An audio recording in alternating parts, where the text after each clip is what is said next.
Arab armies have been generally ineffective in the modern era. Why this unimpressive record?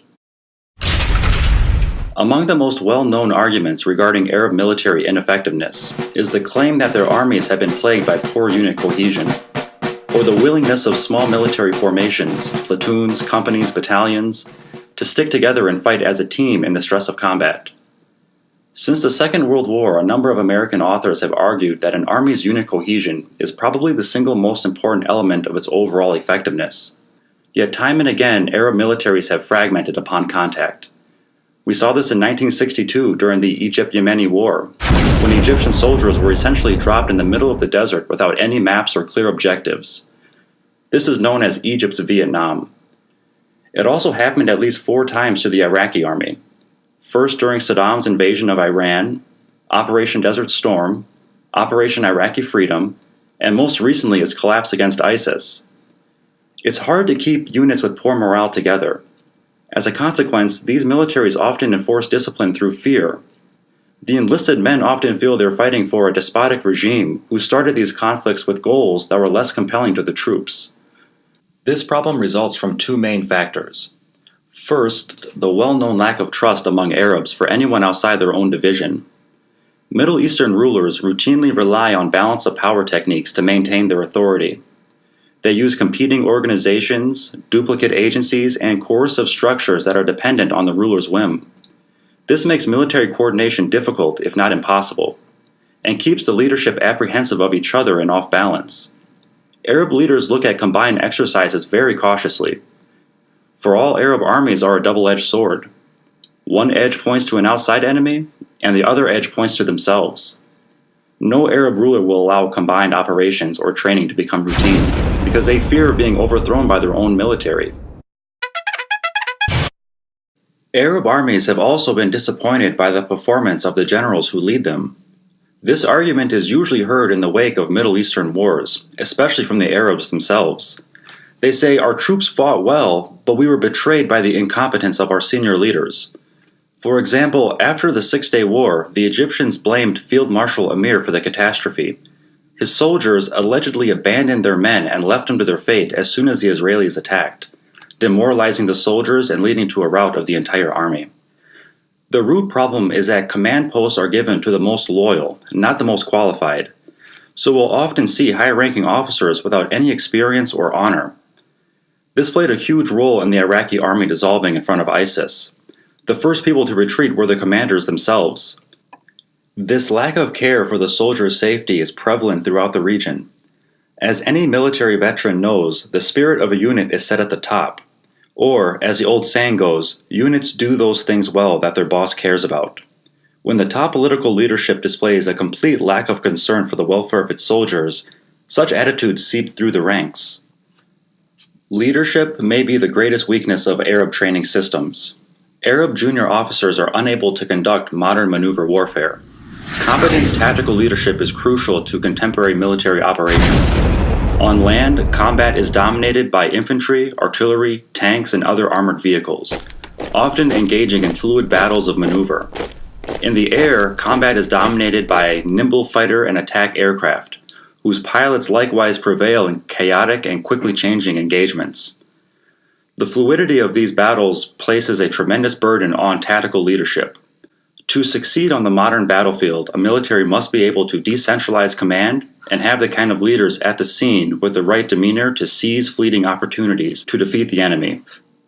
Modern combat favors those who are aggressive and have the initiative to take immediate, independent action, who are innovative and are able to find creative solutions on the battlefield, and who understand how their own mission fits into the larger battle so they can improvise solutions.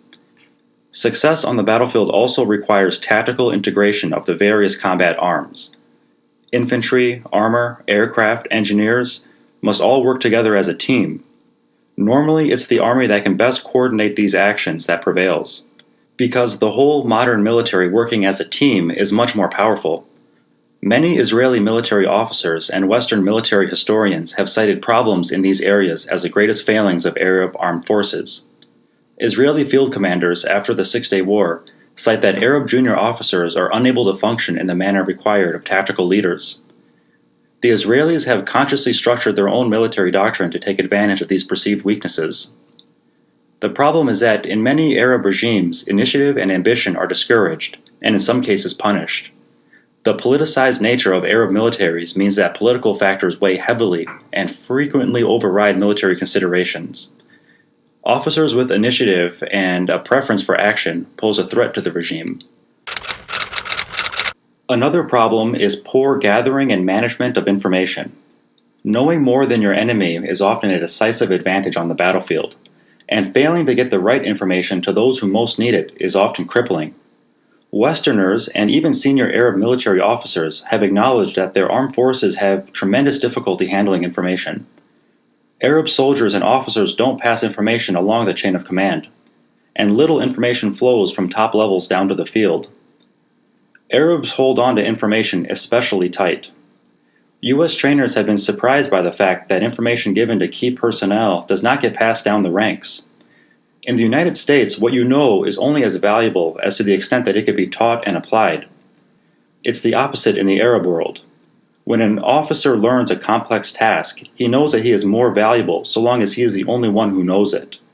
Once that information is shared, his power dissipates.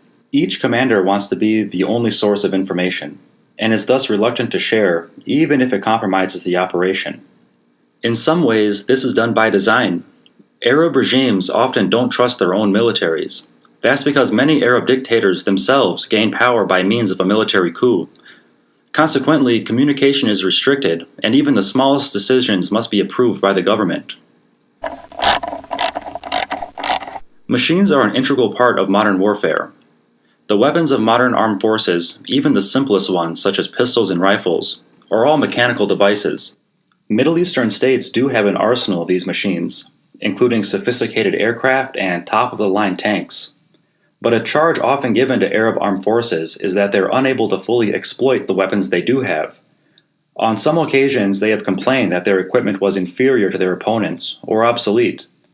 However, the Arabs have waged a number of wars in which their equipment was equal or even superior to their foes. The Chadian-Libyan conflict is a perfect example of this. Libyan forces deployed far more advanced weaponry against their Chadian opponents, but were crushed nonetheless. Similarly, against Iran in the 1980s, Iraqi forces enjoyed a heavy advantage in the firepower they could bring to the front. But despite this advantage, Iraq's invasion of southwestern Iran hardly dented the discouraged and demoralized Iranian army. Nor did Baghdad conquer anything of military or economic value in the 3 months of largely unimpeded offensives. Arab soldiers and officers are rarely able to employ their equipment to its full capacity. Arab personnel are not technically trained enough to handle their weapons in a way intended by the manufacturer. And as weaponry becomes more advanced, the more they need to rely on outside training and guidance. Thus, Arab armies have fallen victim to the very weapons they've been purchasing. Training tends to be unimaginative, cut and dry, and not challenging, because the educational system is rooted in rote memorization. Officers have a phenomenal ability at remembering vast amounts of knowledge. The emphasis on memorization has a price. Thinking outside the box is not encouraged. Doing so in public can damage a career.